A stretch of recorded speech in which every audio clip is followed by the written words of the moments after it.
Hi everyone, KSLA First Alert Chief Meteorologist Jeff Castle here. A threat of severe weather is back for parts of the Arklatex on Tuesday, and because of that, we are declaring tomorrow now a First Alert weather day across the Arklatex. We do expect the highest risk of severe weather to lie around and south of the I-20 corridor in East Texas and parts of northwestern Louisiana.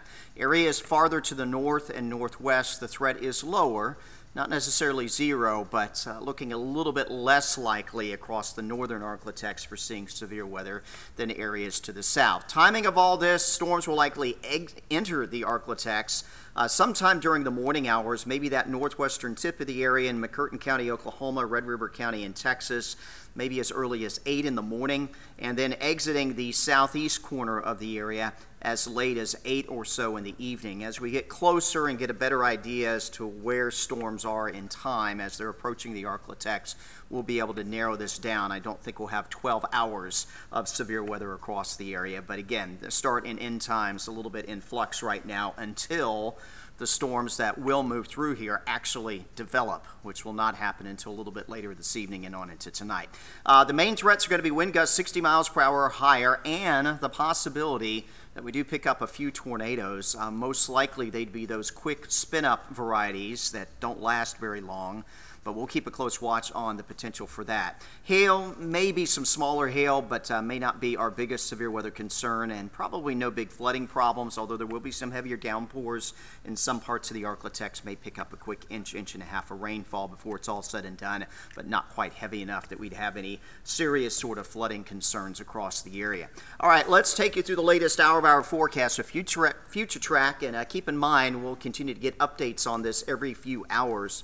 So I encourage you to check back with us on our later newscast for the latest timing of all of this. We head through this evening and tonight, no problem. So go to bed here your Monday night. You're not going to have to worry about storms waking you up. Clouds will continue tonight. We might get a couple passing showers. That'll be about it. Tomorrow morning, waking up mostly into the upper 50s and low 60s across the Arklatex. Maybe a little bit of rain shower activity around that I-30 corridor.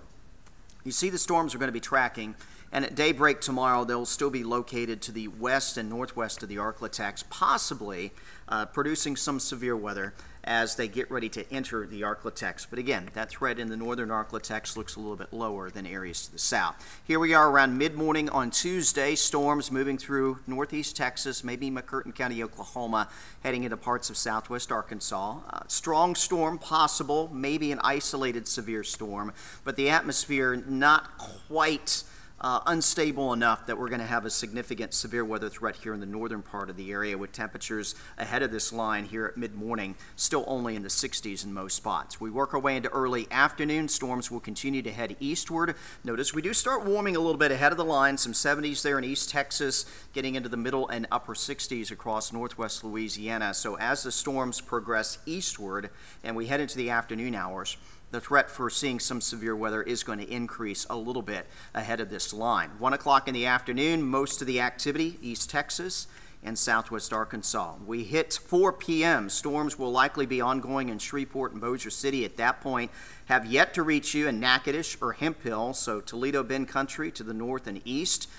We are going to see, again, the storms arriving probably late afternoon or early evening. But notice we do get a chance to warm into the 70s there just ahead of this line of storms, so that is when we may see the severe weather threat kind of maximized in the Arklatex. By the time we hit early evening, 7 p.m., storms likely coming through the eastern and southern parts of the area, quieting down across the remainder. And as we work our way through the evening hours tomorrow, storms will be exiting to the east of the Arklatex, taking the threat of severe weather with them. I encourage you to have a way to get weather alerts tomorrow. We'll, of course, be here watching things closely as the storms come and go across the Arklatex and any severe weather that they may bring along with them. First Alert 7-day forecast, again, tomorrow is a First Alert weather day, but the only day out of the next 7 that looks like it is going to have any sort of impact potential, as we'll stay fairly quiet and cool for for the remainder of the week and heading into the weekend. Temperatures behind this weather system back into the 50s for highs. Morning lows return to the 30s. You'll actually feel like December should for the first time in a little bit more than a week. We head into the weekend, just a low-end chance for some showers. Right now, it doesn't look like anything major, and we may pick up a little more rain heading into early next week, but continuing to keep those temperatures cool in the 50s for highs, which is just slightly below our average for this time of year. Latest on your forecast always here on our website, KSLA.com, also on your smartphones with the KSLA First Alert Weather app. Again, I'll have the very latest details with Future Track and tomorrow's severe weather potential coming up on KSLA News 12 at 4, 5, 6, and 10. I'll see you then.